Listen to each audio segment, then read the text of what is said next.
Season 1, Episode 7, So You Want to Start a Podcast, by Andrea Menzies. Welcome to the FH7 Publishing Review Podcast. I am the main host, Andrea Menzies, and I am back from a break. My mom, Ann Brockett, was sick this month and needed many rides to the hospital for surgery. In addition, I helped to feed her dogs and get her mail while she was sick. I am now back from the break, and I am taking classes and doing podcasts again. Welcome to the Frozen History 7 Publishing Book Review Podcast. I am your host, Andrea Menzies, here to talk about the FH7 Book Club's latest book reviewed.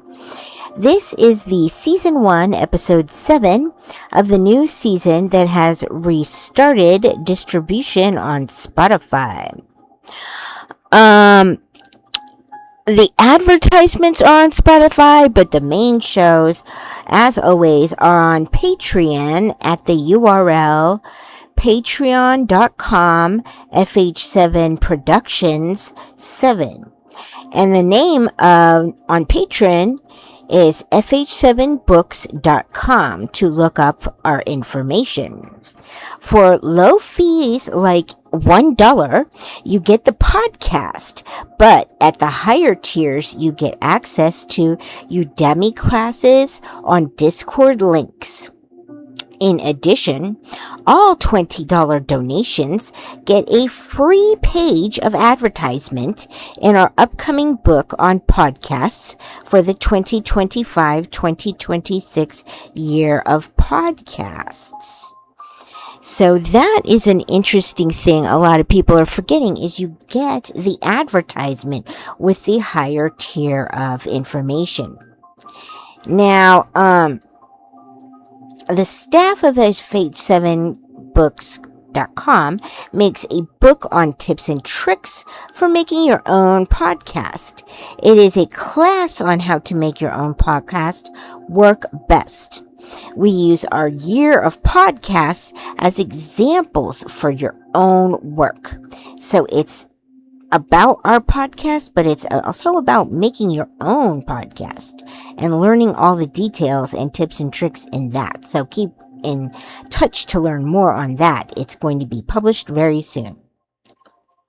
This is why we have read so many books on podcasting ourselves. I highly recommend So You Want to Start a Podcast, Finding Your Voice, Telling Your Story, and Building a Community that Will Listen. So let's take a look at this podcast and the details of it, because it's really interesting and it really deserves a second look. It says underneath the main title of So You Want to Start a Podcast, it says the following notes: finding your voice, telling your story, and building a community that will listen. 7 steps to take you from idea to hit show by Kristen Meinzer. The jacket says the following about the book: an inspiring, comprehensive, step-by-step guide to creating a hit show. So You Want to Start a Podcast covers everything from hosting and guest booking to podcast editing and marketing.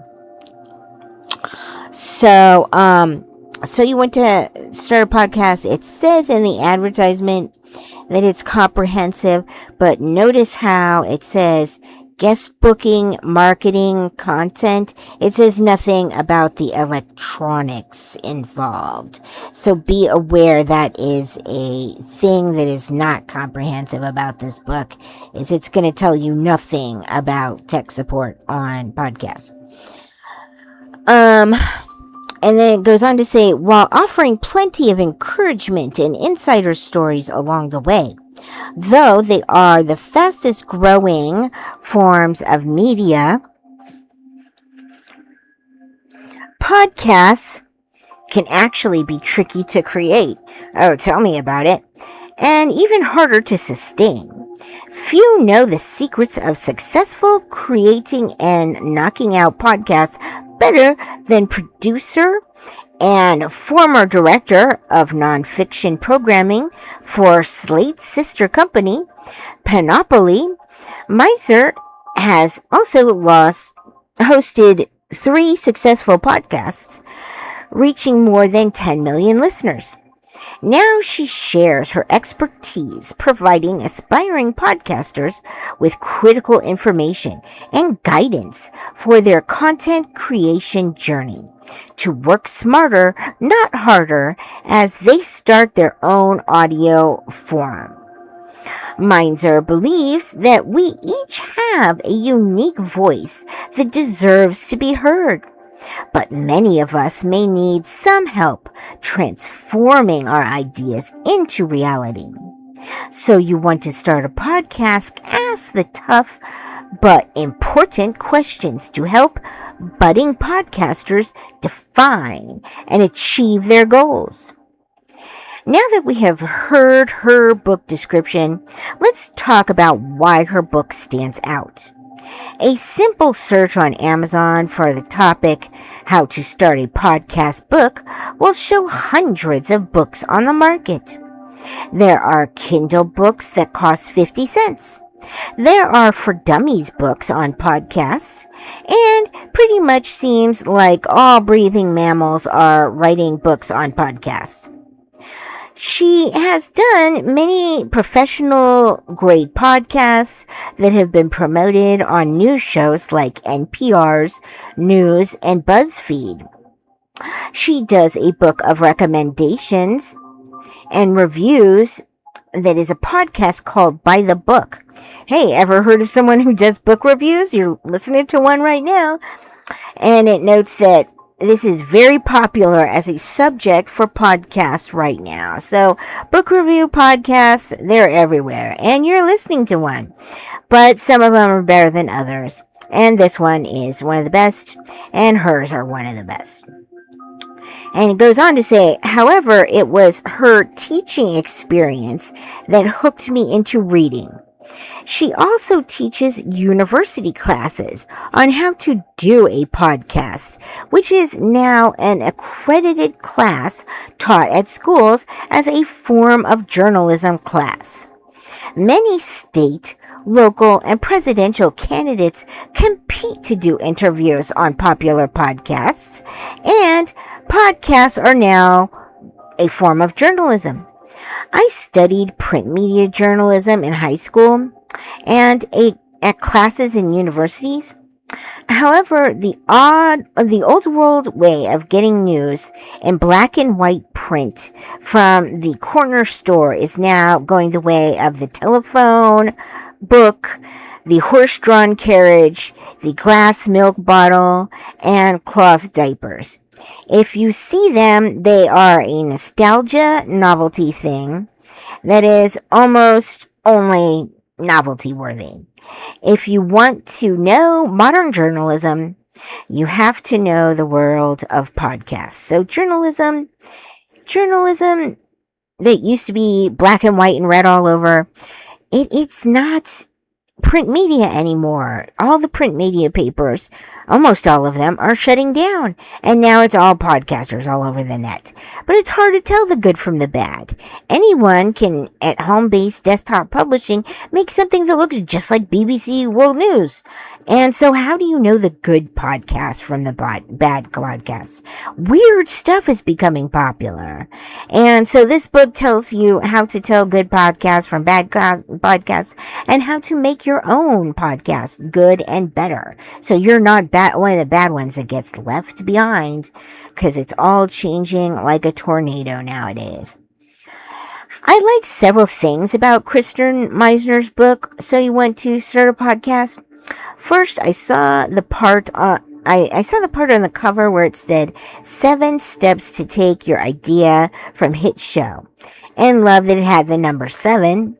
Frozen History 7 got the name from the 7 Steps in Photography freeze frame blog entry that was one of the first things I published on the topic of photos. In addition, my birthday is on the 7th of October. A second thing I liked was that she did not give us a long list of to-dos. She didn't give a big long laundry list of do's and don'ts and rules. She does transcribe much of the content of her university level class on how to do podcasts into the book. One of the stories that stuck with me was a student did a show called Everything is Alive for class. They went around interviewing with a microphone coffee cups, potted plants, and basketballs, pretending everything was alive in the world and able to talk in interviews to this podcaster. It was pretty hilarious. And this student got a good grade, I was amazed to say. Many people say a podcast must, quote unquote, be 40 minutes long. It must, quote unquote, have interviews, and it must, quote unquote, have many co-hosts. It must, quote unquote, have $500 microphones before you can say what you think in a recording. Kristen Meisner delights me when she said no to all of this. Anything you record can be a podcast, and it does not have to follow templates at all. There are not hard and fast rules. It's the Wild West out there. And say something meaningful and don't spend millions of dollars on microphones to have no content, is basically what she is saying in her book. And I agree with that. Way too many people I've seen on the internet have like $1,000 gaming equipment and podcast equipment, and then are just making farting noises into the microphone. And it's like, why did you even bother? Okay, so she does have some hints and tips that will increase your profitability if you are trying to start a podcast, because there are some rules on profitability. You can put anything on audio and say it's a podcast, but you do have to follow some rules if you want it to actually get seen and heard. So she does have some hints and tips that will increase your profitability. You do have to post to social media that you have a show. Believe it or not, people miss this. It's like, I've talked to many friends and found out years after they had a podcast that they had a podcast. People don't tell anyone that they have a podcast. It's really weird. So she says you do have to post to social media, all the social media you can, that you have a show. And she says you should pick a daily, weekly, or monthly schedule. Then you should try to keep the schedule. Viewers and readers are not going to find out what you say if you don't tell them where it is. You should pick a topic and stick to your topic. For example, this podcast is on book reviews and video games with books as source material. I cannot just go off and go doing an episode on air conditioner repair or pool cleaning unless I am reviewing a book on air conditioner repair and pool supplies. I'm not about to start a blog on that. I'm just saying, if I was going to, go off on a tangent, it would have to be a relevant tangent. You must pick a topic and stick with it. You must pick a publishing page or web page that you like and post all your posts at the same place and time. Do not make a YouTube video one week and an Instagram another week. You can advertise on many streaming services and many social media platforms, but the podcast has to be on one. Don't pick 50. You can advertise on many streaming services, but you must try to put your blogs in one blog and your podcasts in one podcast page as much as you can. You must find an audience that wants to have the information in your podcast, and you must cater to their interests. You must post advertisements where they are and where they are already looking for information and podcasts. The author does do a good job of helping podcasters identify who they want to podcast to and what topics they are really interested in pursuing. One drawback is that she says in the advertisement that she has made a comprehensive, quote unquote, step-by-step, quote unquote, guide, which is untrue. As soon as you read the book, there is nothing about electronics to make a podcast. She knows the making content part of the podcast process, but she has no technical engineering background. She quickly mentions that technology will not be discussed in the book. Unfortunately, by the rules of this podcast, which she oddly gave to me, I have to downgrade her for a star for saying comprehensive step-by-step in the advertisement and then not having that information. It's like saying, oh, I'm about to cook a chocolate cake, and then going, oh, here's my vanilla cake that I made. You know, it's not what you said you were going to do. So that was kind of weird. But I do think it is a great book for understanding the knowledge needed for podcasts content. So I do think everyone should read it if they are thinking about podcasts, or even if they are making a podcast, or even if they listen to podcasts, because it can help you judge good podcasts from silly, irrelevant podcasts, and you don't want to waste your time. You only have so much free time in the week. So I give it 4 out of 5 stars because she gets carried away with promising a perfect podcast just from reading her book. And you're going to need more information than that. Well, that's all for this week's episode of Frozen History 7 Book Reviews. Tune in next week, publishing date, on Tuesday, publishing time, for another episode. See, I'm following her instructions. Please give us a like and subscribe, and thank you for listening.